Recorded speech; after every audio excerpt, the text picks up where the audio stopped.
ऐसा हुआ तो क्या साहब दीदी के जीवन में पीड़ा नहीं आई, कांटे नहीं आए, कष्ट नहीं आए, पतझड़ नहीं आया? आएगा ही आएगा। और जो आध्यात्मिक ऊर्जा से भरपूर है उसके जीवन में तो देखा ही गया है सबसे ज्यादा आएगा। उन्होंने शिष्यानुभूति में लिखा है और आवचले शिव की ओर में भी लिखा कि अगर आध्यात्मिक ऊर्जा से आप मतलब संचरण है आपके जीवन में, आध्यात्मिक ऊर्जा भी बहुत है, लेकिन कंटकाच्छादित होगा ही होगा वो मार्ग आपका, मतलब उसमें कांटे बिछे होंगे। गुरु की दया उन कांटों को फूलों में बदलती है। कांटे तो बिछे ही होंगे लेकिन गुरु की दया कांटों को फूलों में बदल देती है।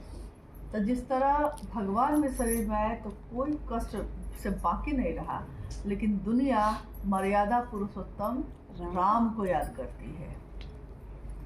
तो दुनिया आज शिव शेष हरिंद्रानंद के उस रूप को याद करती है जिसने शिव की तरफ चलने के लिए सबको प्रेरित किया और सबको रास्ता दिया, किसी के रास्ते में खड़े नहीं हुए।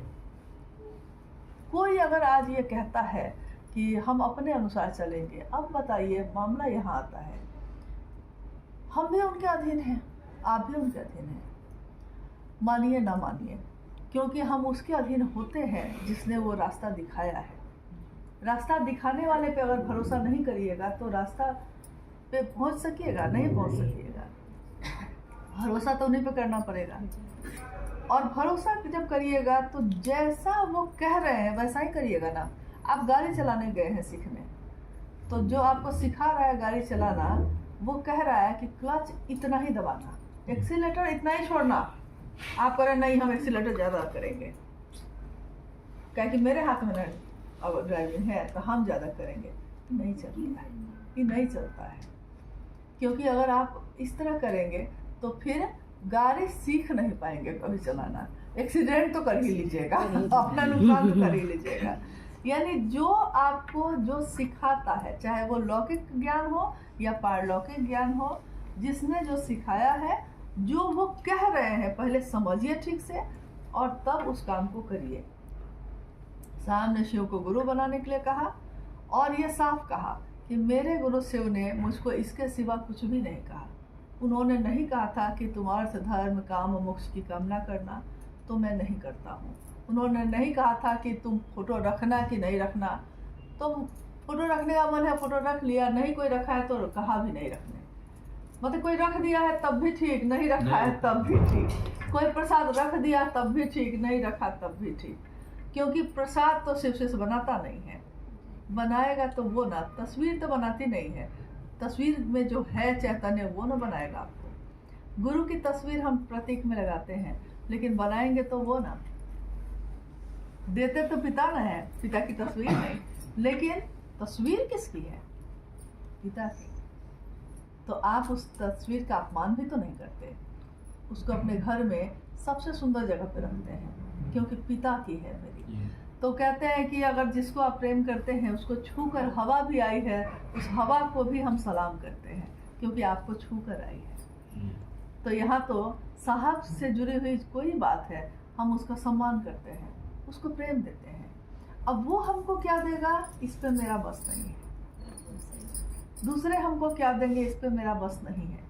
इसलिए उस रास्ते हम क्यों जाएं, ये समझाने हम क्यों जाएं कि आप हमको ऐसा नहीं बोलना चाहिए, ऐसा नहीं करना चाहिए।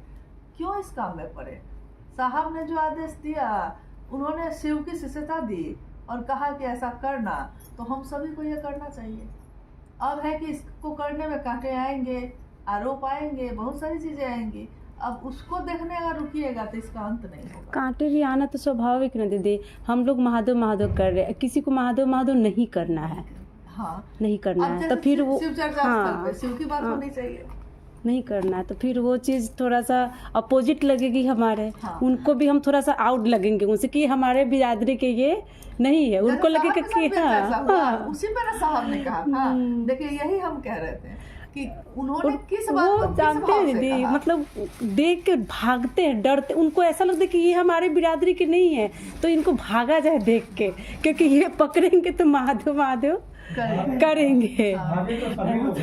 रास्ते में मुड़ा जाए। हाँ, भागे तो सकते हैं। लेकिन नजरें एक बात चुरा कही के है, निकलते दीदी। भागते तो हैं हम लोग।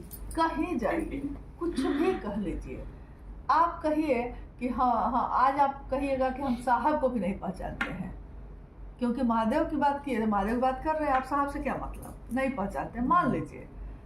लेकिन ये दुनिया तो महादेव की है, और भागिएगा भी तो कहाँ भागिएगा? कहाँ जाएंगे?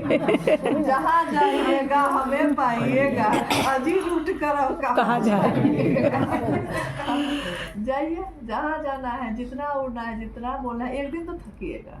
कोई जगह ही नहीं हाँ, है जहाँ जाए। आज नफरत से भर गए हैं, आक्रोश से भर गए हैं, बोले जा रहे हैं, कभी नहीं थकिएगा। नफरत आपको थकाता है, प्रेम नहीं। प्रेम तो आपको और जीवन देता है, और आपको जीने की ललक पैदा करता है, दूसरों के जीवन में भी खुशी देने की कोशिश करता है। लेकिन गुस्सा, नफरत, नकारात्मक चीजें आपको हमेशा थकाएंगी, सकारात्मक चीज कभी नहीं थकाती। वो तो और आपको दोहराएगी, बैठने ही नहीं देगी।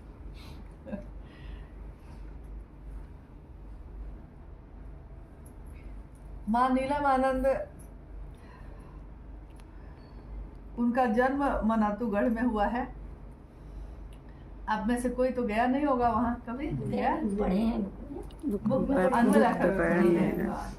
लेकिन मनातू तो नहीं गए होंगे कभी आप लोग? नहीं। कभी नहीं। झारखंड राज्य मसनोडी है, बताए थे ना, वहाँ पे मसनाड़ी मेरा घर है। मसनोडी। हाँ। अच्छा, कोडरमा। कोडरमा जिला से हम है। अच्छा। भैया ऐसा सब आपसे मिले हैं। मसनोडी में माँ का ननिहाल है। हाँ, मैं सुनी थी एक बार, तो मुझे सोच लीजिए, मसनोडी की जहाँ की बात, हाँ बोलिए।